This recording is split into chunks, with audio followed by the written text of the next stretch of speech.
And if I'm being honest, and if you were being honest too, you would admit that there are days where you really do sit and wonder, am I the one to do this? Am I the right leader for the job? And I just want to encourage you to let you know that this is ReLeadership, okay?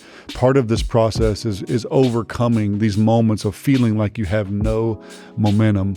But what I will encourage you with is that the real test of our character, okay? The real test of our character as ReLeaders is to be able to answer the question of, am I willing to plant seeds in the ground of this organization that I may never sit under the shade of the tree that grows?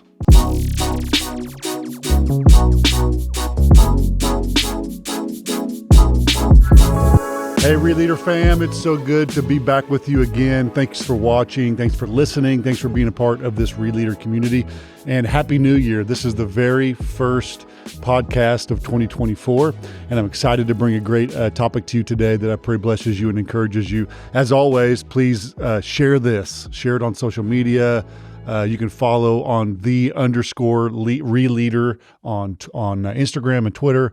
Share this with your friends. Go to ReLeader.co to follow along for articles and all those sort of things. And really, I'm the most excited about this. So if you've been joining us, we've been doing ReLeader podcast and writings on ReLeader.co for about 5 months, since August of 2023. And I haven't talked much about this, but it is here and it's finally coming. It's finally coming very, very soon. On January the 16th, my brand new book, ReLeader, is coming out. The subtitle is How to Fix What You Didn't Break. It is available right now for pre-orders on Amazon. You can do it two different ways. You can go to ReLeader.co and you will find a link there, or you can go directly to Amazon and just type in ReLeader and you'll find this book there. Pre-order it right now. It doesn't come out till the 16th, but it really helps a lot if you'll pre-order one. It helps in getting the word out there even more in the algorithms of space, whatever that means. But pre-order one. I would love for you to pick up a copy of this book. It'll encourage your leadership. It'll encourage your teams. So I pray that this book is a blessing to you. We can talk about a lot of things to start off a new year. We could talk about goals. We could talk about strategy. We could talk about all these things. And you would think that'd be the way we would need to go. But for some reason, I'm compelled to talk about something that really wouldn't be your first thought of a new year, right? What I know is that a lot of leaders that I talk to are really tired. They're really burned out. And you may be finding yourself in a place where you're trying to gear up for the new year. You're trying to find some sort of excitement, but you're just having difficulty getting excited. And I feel like I'm supposed to speak to you today. And if that's not you and you are excited, then tuck this one away and it'll encourage you at a later date. One of my chapters in the book is about this, because I know that at some point in your ReLeader journey, you're going to face what we're talking about today. I found a couple of stats. The Harvard Business Review said that 50% of managers are burned out. Forbes magazine said that 60% of leaders feel used up and exhausted. A website called Quixie said that 65% of leaders experienced burnout in the last year, 65%. And the one that's the craziest for me is a Canadian study that I found online that said that 82% of senior leaders experienced exhaustion within the past 12 months. We have led through some really difficult times. If you're a ReLeader, it's hard enough to just be a ReLeader. And then you compound that with COVID and the season that we've walked through and the turmoil in our world and all of the things happening in our economy. So whether you're in ministry or nonprofit or the business world, this has been a really difficult season to ReLead. And so what I want to do today is I want to meet leaders where they're at today, and I want to try to bring you encouragement. Sometimes we don't need to be better. We don't need to do better work or work better or perform better, although those things are very important. Sometimes as leaders, we need to get better. And sometimes we need to get better mentally, emotionally, physically, spiritually. And those are the things I want to address today, because I think there's a lot of people out there that, although they would never admit it, in the back of their mind, they daydream about doing something else. And I remember mine. I can tell you exactly what mine is. And what I call this for me is my walk away job.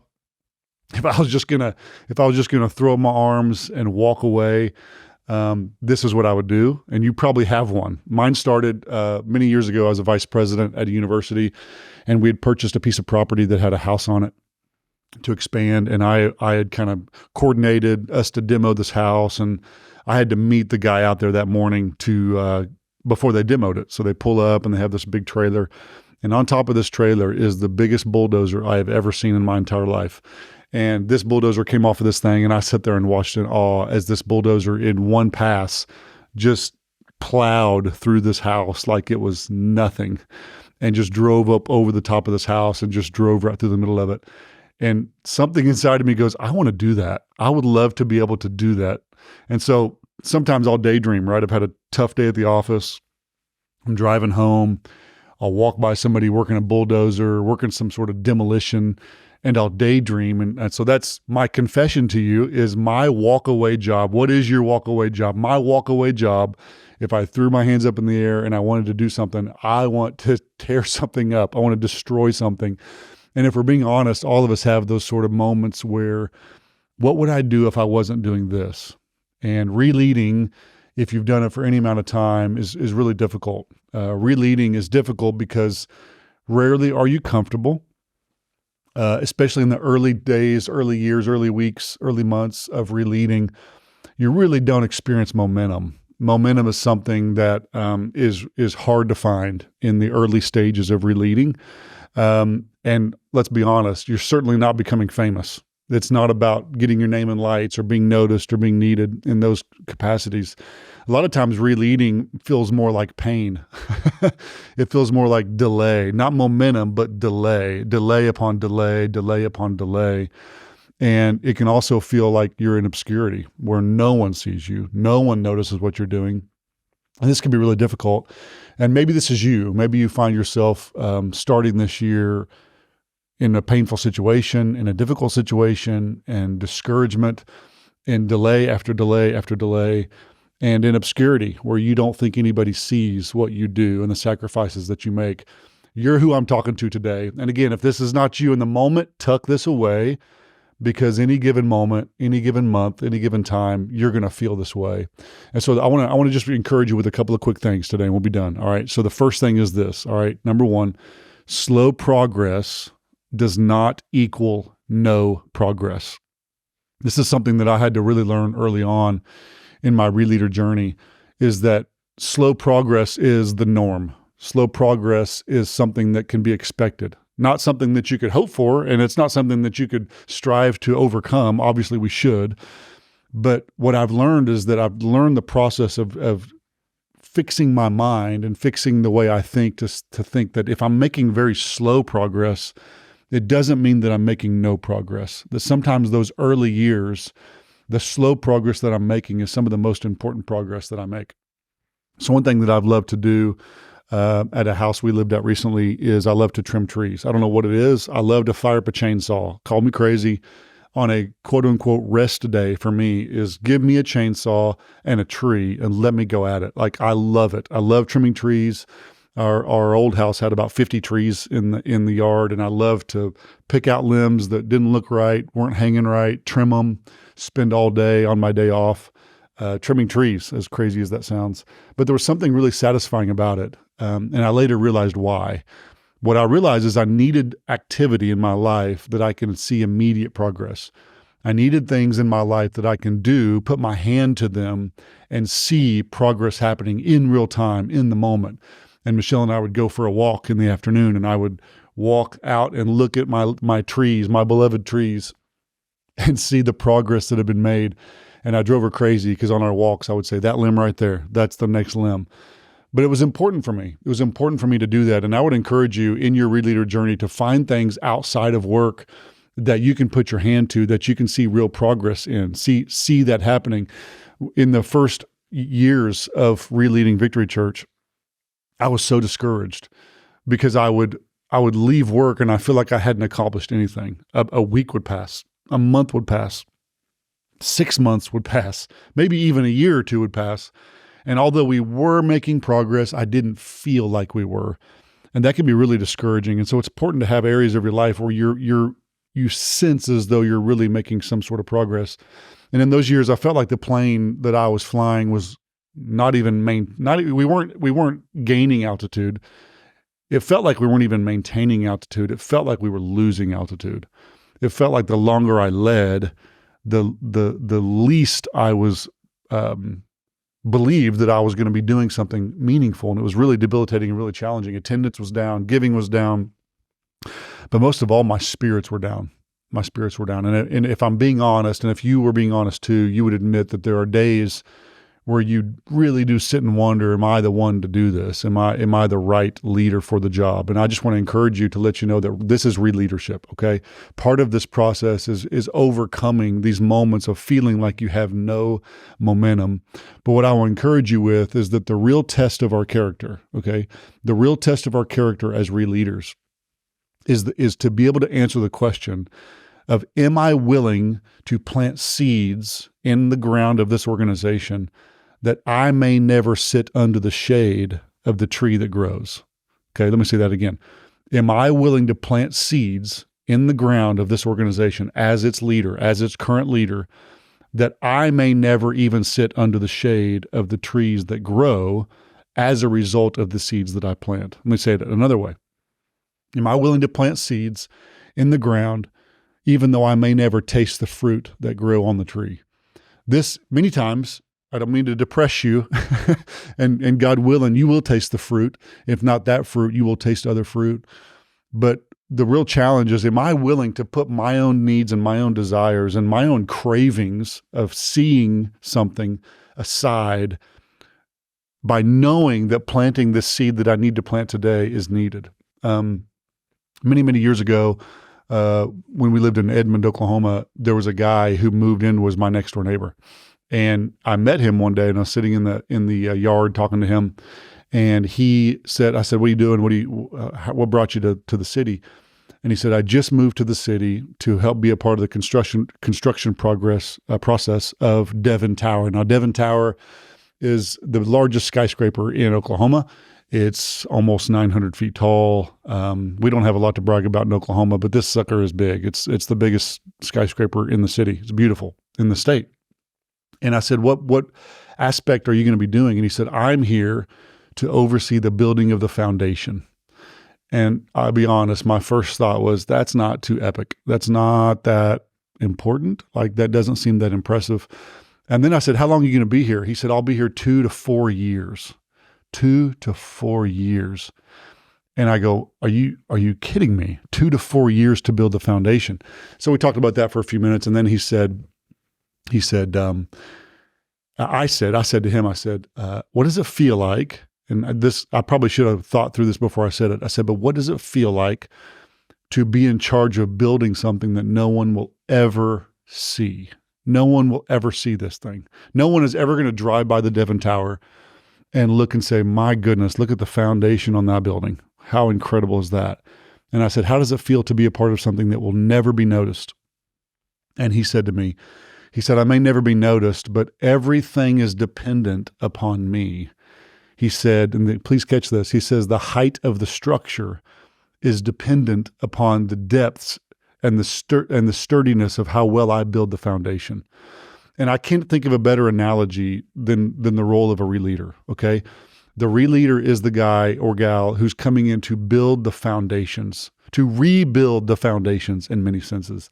And this is a process. This is something that we're all called to do in many ways. And so I'm just trying to beg you, okay, as the ReLeader, please hear this. If you don't hear anything else, please don't quit. Please don't quit. You are needed. You are valuable. In fact, you are not just needed, you are essential to the rebuilding of this organization. And even though your name may never be in lights, no one may ever drive by that organization or look at that organization in the future and think of you, the heights and success of that organization is dependent upon the structure, all right? It's dependent upon the foundation. It's dependent upon the seeds that you are sowing in that organization that's going to give it height and strength, all right? So that's the first thing I would tell you, okay? The second thing I would tell you is look internal. Look internal. I always heard in leadership, and it's a true statement, that I should celebrate the wins. Okay. If I don't celebrate the wins, then no one knows if we're winning. No one knows when we're winning. And I agree with this statement. It's a brilliant statement. Many great leaders have said it, that we have to find the wins and celebrate the wins. But I would add to that in the ReLeader space, not only do you have to celebrate the wins, you got to determine what wins to celebrate. Here was my problem, okay? I understood this principle, but in the first couple of years of leading Victory Church, I would look everywhere for a win and I couldn't find one. It's so depressing to even say. I couldn't find a win. And this is why I couldn't find a win, because I was looking for external wins, okay? And this is what I mean by that. I was looking for growth. I was looking for increase. I was looking for attendance growth. I was looking for growth on our offerings. I was looking for, are we building new campuses? I was using the structure of success, thinking that I have to be successful in the ways that other churches are successful in order for me to celebrate something. And this is what I learned, and I pray that you can learn this way earlier than I did, is that you have to learn to celebrate the internal wins first. Because if all you do is wait around on external wins, you're going to have a very difficult time finding things to celebrate. But there are things happening in your organization every single day as you build culture, as you build trust, as you build your teams, as you build yourself, all of these things we've talked about in prior podcasts. As you build those things, there are things to celebrate all around you. Internal things, what I realized is that even though on the outside looking in, it didn't appear as though we were having anything to celebrate. As I looked closer, internally things were improving. Okay. My teams were building stronger. My culture was becoming stronger. My comfort in preaching and leading the organization was becoming stronger. I was becoming more confident. Systems were improving. Morale of the staff were heavily improving. But I made the mistake of never celebrating those things. Those are things worthy of celebrating. Things that we celebrate get repeated. And so my challenge to you is to look for internal wins, even if they're just internal wins in your mind and in your soul. So let me say this. External wins will come for all to see, but not before the internal wins that no one sees. Okay, let me say that one more time. The external wins will come that everyone will see, but the external wins will not come until you have internal wins that no one sees. These are the foundation building blocks. No one sees them. No one's even aware that they're there. And it may take you years to build these internal wins. But if you will build these internal wins, the external wins for your future will be resting and built upon the internal wins that you're having. So these are examples. Let me give you some examples of internal wins, okay? An internal win that may not be seen on the outside of your organization, but an internal win would be you have less turnover in your staff, okay? That's a great win. You have less turnover. That means your culture is changing. That means people have job satisfaction. That means they love their leadership that's over them. These are huge wins. These are big internal wins that you need to find ways to celebrate. Maybe you have improved employee satisfaction surveys. You should be surveying your staff. Maybe there's been an improvement on the surveys that you've been giving. Look for your values on a day-to-day, okay? You've established core values. We've talked about that in previous podcasts. You've established your core values. When you see your staff or your organization or your constituents begin to live out those core values, oh my gosh, this is worthy of celebration. You should celebrate this with your leadership teams. You should celebrate this with your staff. These are huge wins. Let me be real blunt. A great win is to have less drama. We all know drama, all right? We all know drama. Celebrate having less drama. This is a big win. Maybe you've done a system. Let me give you an example of something. Maybe you've put a system in place internally that has created better efficiency. So let's say you run a call center or a manufacturing organization or something where you're getting calls from customers, right? And last year, your call center received 10,000 phone calls with questions. And this year, your call center only received 6,000 questions because you did the hard work of updating your policies. You did the hard work of updating your website. You did the hard work of performing better marketing or better installation instructions. I don't know what it is, but you've done a system, you've intentionally put an internal system in place that has thus created less wear and tear on your staff, less wear and tear on your facilities, things of that nature. These are all really big wins, but if we're too focused on the external wins, we're going to miss some of the great wins that are happening right in front of our face. So here's your job, ReLeader. Your job is to find wins, find internal wins, put a spotlight on them, somehow put a spotlight on those wins in your next all staff, in your next leadership meeting. Put a spotlight on that win and then find a way to celebrate it as an organization. Okay, we're going to look for internal wins and we're going to celebrate them. So what happens when I focus too much on external wins? Let's go back for just a second. If I focus too much on external wins too soon, what's going to happen are several things. One, your staff morale is going to go down. Staff morale, your staff want to feel like they're winning. They need wins. And everyone feels it when you're failing. The whole organization feels it when you're failing. And so that's why it's really important for you as the ReLeader to take the spotlight. Your teams, even your constituencies through marketing, they will look at what you put the spotlight on. Okay. So put the spotlight on wins, find internal wins. And if you don't do this, if you focus on external wins, and you forget about the internal wins, what's going to happen is not only is your staff going to suffer, but you're going to suffer. You're going to suffer. I really struggled with this because I was looking for wins that we weren't ready to win yet. And it tempted me at times to want to quit. Okay. Please don't quit. Please don't quit. Part of your success is what you focus on. Focus on internal wins and you'll be more likely. Now, let me give you an example from the Bible. So, my context, I'm a pastor, I'm a believer, I'm a Christian. So from time to time, I'm going to give biblical examples. So Zerubbabel, let me tell you about this ReLeader. A lot of the book is about Zerubbabel. A lot of my ReLeader book is about this guy named Zerubbabel. Many people don't know who Zerubbabel is. People know who Solomon is. Solomon was the wisest guy to ever walk the face of the earth. He was the son of David. He built the first temple. That's what he's known for. Zerubbabel is a ReLeader. Zerubbabel is the guy who came in after Nebuchadnezzar tore down the temple, and he was tasked to rebuild what he didn't break. Zerubbabel was a ReLeader.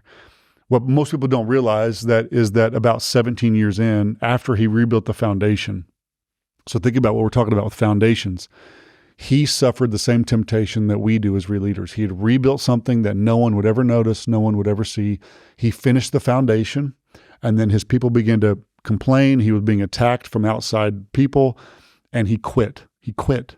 He did the very thing that you and I are tempted to do from time to time. He quit. Most historians, theologians believe that he quit for around 17 years. That's crazy. He laid it down. He quit rebuilding the temple for 17 years.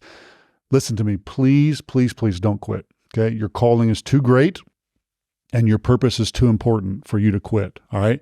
Last one. Let's talk about this. One reason we are tempted to quit. Let's talk about that. Why are we tempted to quit? Number 3, here's my challenge to you. Do not despise what God celebrates. Okay. Do not despise what God celebrates. Okay, so like me with the trees, the example I gave of the trees, our culture loves to see things completed. That's the desire inside of me. And what tempts me to quit is because I never see anything finished. Okay. I need to see something finished in order to feel like I am accomplished, in order to feel like I'm succeeding at something. So just like I did the trees, I want to cut some trees down so I feel like I accomplished something. Here's the challenge. Okay. Our culture that we live in, our culture celebrates things that are finished. Okay. We celebrate the finished work. We celebrate the finished building, the finished capital campaign. We celebrate pastors who have built big churches. We celebrate business people who have built big companies. They're the ones that are on the cover of Time magazine. They're the ones that are on the cover of Forbes magazine. They're the ones that get noticed. They are the ones that get celebrated. Our world rejoices to see the work finished. But here's what you really need to hear, okay? This is not how God operates. Why do we quit? Because we have unmet expectations. Okay, we have some sort of expectation, some sort of thought process in the back of our mind that tells us that this means we're finished, this means we're accomplished, this means we're successful. So let me go back to Zerubbabel, okay? So Zerubbabel quit. He quit. Many of you have heard a lot of the verses in Zechariah chapter 4. Zechariah chapter 4 is actually a word of the Lord that comes to Zerubbabel. Some might call it a prophetic word, a word of encouragement to Zerubbabel to, hey, you quit, but you're not finished yet. I need you to pick back up the tools, pick back up the mantle, and get back to work. So when you have a second, go and read Zechariah chapter 4. Much of this chapter is the Lord coming down to Zerubbabel and telling him to finish what he started. And what I believe is that this word isn't just for Zerubbabel, it's for every ReLeader under the sound of my voice, for every ReLeader on the planet. And I want you to hear the words that he says to Zerubbabel and to us, okay, in Zechariah chapter 4, verse 10. It says, do not despise these small beginnings. Okay, let me read that one more time. This is the word of the Lord to us. Do not despise these small beginnings. Now watch this. For the Lord rejoices to see the work begin. The Lord, I'll say it one more time. The Lord rejoices to see the work begin. That verse doesn't make sense in our culture because we don't rejoice to see the work begin. We rejoice to see the work completed. But with your task, with what you're called to do, the very thing that you're tempted to quit over, from the Lord's eyes, when he sees you begin this good work, he is rejoicing. He is throwing a party in heaven, not because you're finished, but because you're beginning, because you're starting. So in these early times, in these early days, where you're trying to rebuild your department, rebuild your business, rebuild as a vice president or a director or a teacher, whatever you do as a pastor, these early days of rebuilding, the Lord is rejoicing to see the work begin. Early on in my marriage, we'll end with this. Early on in my marriage, we didn't have any money, so I would remodel our houses myself. Okay, so I just was a DIY, do-it-yourself guy. I would lay tile, I would paint walls, I would texture walls, I did some electrical work, I would do some plumbing work. I would just watch YouTube videos, I'd figure it out, right? I would lay hardwood floors, I'd do all this stuff. And what it gave me was an appreciation for the fine details. And so if I ever came to your house and I began to look around your house, I wouldn't look at your countertops, your beautiful countertops and your furniture and your beautiful wood floors. I wouldn't look at any of that. I would look at the tiny, tiny details. I would look at your 18-foot ceiling and say, who textured that ceiling? I would look at the cut around the door frame of the tile and like, my goodness, whoever spent time cutting that tile right there, did it carefully, did it with craft, did it with skill. I noticed the fine details, and this is what I want you to hear from me, and hopefully this is the Lord speaking to you. When the Lord walks around your organization, when the Lord walks around your church, your business, your department, the Lord is rejoicing to see the fine details. He is looking at that special moment that you stopped what you were doing, you cared for the person, you loved them through that, you coached them through that. God is way more interested in the fine details of how you lead than he is the size of your organization and the size of your bank account. God is obsessed with the details, and he is rejoicing to see the work begin. So here's my final thought. Do not despise what the Lord rejoices in, okay? All right. I'm going to read one more passage out of this text that's for us, and then I'm going to sign off, all right? So this is another one of those encouraging words that the Lord gave Zerubbabel to not quit, okay? We read Zechariah 4:10. I'm going to back up and read verses 6 through 9. Zechariah 4, 6 through 9.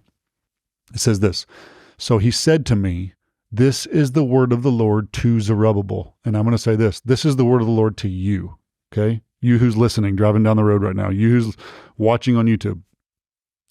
Not by might, nor by power, but by my spirit, says the Lord Almighty. What are you, mighty mountain? Before Zerubbabel will you become level ground. Then he will bring out the capstone to shouts of God bless it, God bless it. Then the word of the Lord came to me, The hands of Zerubbabel has laid the foundation of this temple. That's you. You've begun to lay the works and the grounds and the foundation of this work that you're doing. And then it goes on to say this, his hands will also complete it. So it's this promise that you are doing a good work, and whatever God calls you to do at that organization, you will see it through to completion. There's another passage that you know that says that he who began a good work in you will see it through to completion. Guys, I pray that this encourages you because we need it. As ReLeaders, we need it. Love you guys so much. Thanks for listening. Again, my book, grab your order today, pre-order today. If it's after January 16th, just go ahead and order it. You can go to Amazon or you can go to ReLeader.co. Share what's going on here. Get on ReLeader.co, subscribe for a weekly email that I send out. You can interact with me. We have Zoom calls from time to time. Love you guys so much. It's an honor to do this with you. Thanks for listening.